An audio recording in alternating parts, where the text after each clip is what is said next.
اس کے لیے کوئی راستہ نہیں۔ یاد رکھیے گا اللہ تعالیٰ نے دنیا میں لوگوں کو آزادی دے رکھی ہے، حق کا راستہ دکھایا، غلط راستہ بھی دکھایا، توحید کا راستہ دکھایا، شرک کا راستہ دکھایا، آزادی دی، آزادی کا غلط استعمال کیا جہنم میں چلا گیا، آزادی کا صحیح استعمال کیا جنت میں اس کے لیے راستہ ہے، جنت اس کا ٹھکانہ ہے۔ کل قیامت کے دن کسی کا کوئی ٹھکانہ نہیں ہوگا اور کوئی انکار بھی نہیں کر سکتا ہے۔ ما لکم من ملجأ یوم ذی وما لکم من نکیر، انسان کل بھاگنا چاہے گا، کہاں بھاگے گا؟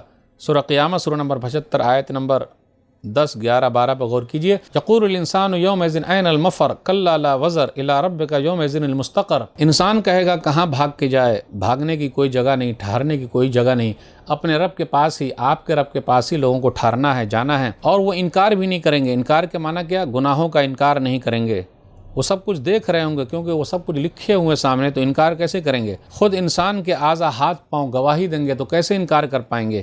یا پھر عذاب کو دیکھ لیں گے تو اب تو عذاب آنا ہی آنا ہے، عذاب کا انکار کیسے کر پائیں گے؟ گناہ کی وجہ سے، شرک کی وجہ سے، ظلم کی وجہ سے، کفر کی وجہ سے اس کا ٹھکانہ جہنم میں عذاب ہے، تو اس کا انکار کیسے کریں گے؟ نہیں کر سکتے۔ آگے آیت نمبر 48 پر غور کیجئے۔ فما ارسلناک علیہم حفیظا ان الیک الا البلاغ، ہم نے آپ کو داروغہ نہیں بنایا، بس آپ کا کام ہے پہنچا دینا، ان الیک الا البلاغ، آپ کا کام ہے پہنچانا۔ دوسرے مقام پر اللہ نے کہا سورہ بقرہ سورہ نمبر 2 آیت نمبر 272، لیس علیک ھداھم ولکن اللہ یہدی من یشاء، آپ کسی کو ہدایت نہیں دے سکتے، اللہ جس کو چاہتا ہے ہدایت دیتا ہے۔ انک لا تہدی من احببت ولکن اللہ یہدی من یشاء وہو اعلم بالمہتدین، سورہ قصص سورہ نمبر 28 آیت نمبر 56، آپ جس کو چاہتے ہیں ہدایت دینا آپ نہیں دے سکتے، اللہ جس کو چاہتا ہے ہدایت دیتا، اور اللہ ہی کو معلوم ہے کسے ہدایت کی ضرورت ہے۔ سورہ راعد سورہ نمبر 13 آیت نمبر 40 پر غور کیجئے۔ فإنما علیک البلاغ وعلینا الحساب، آپ کا کام پہنچانا، ہمارا کام حساب لینا ہے۔ سورہ غاشیہ سورہ نمبر 89 آیت نمبر 21-22 پر غور کیجئے۔ فذکر انما انت مذکر لست علیہم بمسیطر، آپ صرف ڈرانے والے ہیں، آپ ان کے اوپر داروغہ نہیں ہیں، تو ہمارا کام پہنچا دینا ہے، بتا دینا، منوانا نہیں ہے،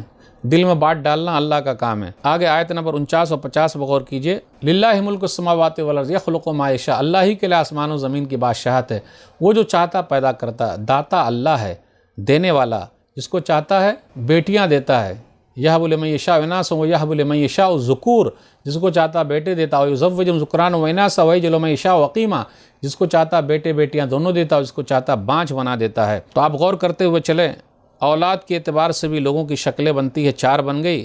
نمبر 1 بیٹیاں دیتا ہے، تو یہاں بیٹیوں کا بڑا مقام ہے، بڑا مرتبہ ہے۔ جس نے 2 بیٹی کی صحیح تربیت کر دی نبی صلی اللہ علیہ وسلم کے ساتھ جنت میں ہوگا۔ جس کو چاہتا بیٹے دیتا، جس کو چاہتا بیٹے بیٹیاں دونوں دیتا، جس کو چاہتا بانجھ بنا دیتا ہے۔ تو اگر اللہ نے بانجھ بنایا، سب کچھ صحیح ہے تو صبر کیجئے، کیونکہ اللہ کا یہی فیصلہ ہے، اور اللہ کا جو فیصلہ ہوتا ہے وہ سب سے بہترین فیصلہ ہے۔ ہم دعا کرتے ہیں کہ اللہ جو بانجھ ہیں ان کی گود تو بھر دے، جو بے اولاد ہے ان کی گود بھر دے، آمین۔ پھر اسی طرح باپوں کے اعتبار سے بھی لوگوں کی 4 شکلیں بنتی ہے۔ اللہ تعالیٰ نے آدم علیہ السلام کو بغیر ماں باپ کے پیدا کیا، ماں حوا کو بغیر ماں کے پیدا کیا، پھر اسی طرح عیسیٰ علیہ السلام کو بغیر باپ کے پیدا کیا، نمبر 4، اور آج کل کے انسان ماں باپ سے مل کر بنے ہیں۔ پھر اس کے بعد یہ کہا جا رہا ہے، وحی کی کئی شکلیں بیان کی گئی کہ اللہ تعالیٰ انسان سے بات نہیں کرتا، کیسے بات کرے گا؟ تو وحی بھیجتا ہے، دل میں بات ڈالتا ہے، اور وحی کی بھی کئی شکلیں بنتی ہے۔ فرشتے انسانی شکل میں آتے ہیں، یا پھر گھنٹی بجتی ہے، یا پردے کے پیچھے سے اللہ تعالیٰ کلام کرتا ہے، جیسا نبی صلی اللہ علیہ وسلم سے اللہ نے کلام کیا۔ وحی کی شکلیں بیان کی گئی ہے سورہ شورى سورہ نمبر 42 آیت نمبر 51 میں۔ آیت نمبر 52-53 میں غور کیجئے کہ نبی صلی اللہ علیہ وسلم سے کہا جا رہا ہے، آپ کو کتاب نہیں معلوم، آپ کو ایمان نہیں معلوم۔ ما کنت تدری مل کتاب اور الایمان، آپ نہ کتاب جانتے تھے نہ ایمان جانتے تھے، لیکن ہم نے کیا کیا ہے؟ آپ کو ہدایت دی، ولیکن جعلناہ نورا نہدی بہ من نشاء من عبادنا۔ تو پتہ یہ چلا نبی صلی اللہ علیہ وسلم سے جب اللہ نے کہا کہ آپ کو نہ کتاب معلوم نہ ایمان معلوم، تو نبی صلی اللہ علیہ وسلم کو نہیں معلوم، اتنا ہی معلوم جتنا کہ اللہ نے بتایا ہے۔ پھر اس کے بعد یہ بیان کیا جا رہا ہے کہ یہ ہدایت سے کس کا فائدہ ہوگا؟ قرآن سے کون فائدہ اٹھائیں گے؟ وہی اٹھا سکتے ہیں جس کا دل صاف ہو، پھر اسی طرح آنکھیں صحیح ہو، کان صحیح ہو، غور و فکر کرنے والا ہو، کان آنکھ کا وہ صحیح استعمال کرنے والا ہو، تو یہ قرآن سے وہی لوگ فائدہ اٹھائیں گے۔ سورہ فصلت سورہ نمبر 41 آیت نمبر 44، قل هو للذین آمنوا ھدی وشفاء والذین لا یؤمنون فی آذانہم وقر وہو علیہم اعمی اولئک ینادون من مکان بعید۔ یہ قرآن تو ان کے لیے جو ایمان لائے وہ ہدایت ہے اور شفا ہے، اور جو لوگ ایمان والے نہیں ہیں ان کے کانوں میں بہرا پن ہے اور آنکھ میں اندھا پن ہے، یعنی کان کا بھی استعمال نہیں کر رہے ہیں، آنکھ کا بھی استعمال نہیں کر رہے ہیں، اس لیے قرآن ان کے لیے نہیں ہے، وہ لوگ گویا کہ دور سے پکارے جا رہے ہیں۔ تو ناظرین کرام، آج کے درس سے بس اتنا ہی۔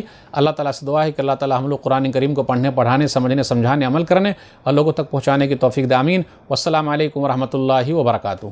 Mm-hmm.